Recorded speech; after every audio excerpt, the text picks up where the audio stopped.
হজ শেষে প্রথম ফিরতি ফ্লাইটে দেশে ফিরেছেন ৪১৭ জন যাত্রী। শুক্রবার ভোরে হাজিদের বহনকারী বিমান বাংলাদেশ এয়ারলাইন্সের ফ্লাইটটি হযরত শাহজালাল আন্তর্জাতিক বিমানবন্দরে অবতরণ করে। এবছর বাংলাদেশ থেকে সরকারি হজযাত্রীর কোটা ছিল ৪,৫৬২ এবং বেসরকারি হজযাত্রীর কোটা ৮০,৬৯৫ জন।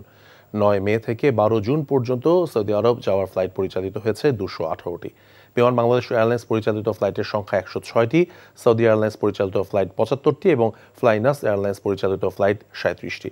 এসব ফ্লাইটে সর্বমোট ৮৫,২২৫ জন হজযাত্রী সৌদি আরব যান।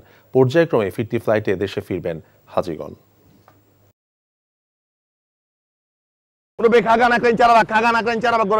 একদম শীতকালী বড় ভাই টান দিয়া যাবো খাগান একটা চারাবাক ওস্তাদ জানে প্লাস্টিক ওস্তাদ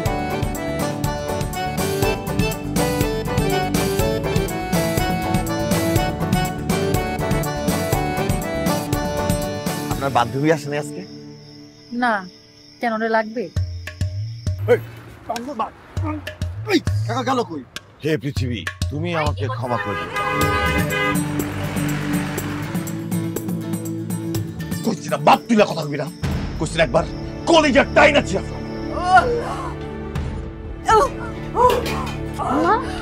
কি হয়েছে?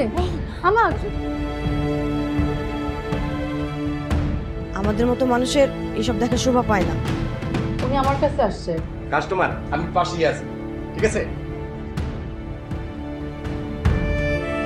আমি তোমার কতটা ভালোবাসি, আমি তো মানুষ সুইটিরে ভালোবাসছি।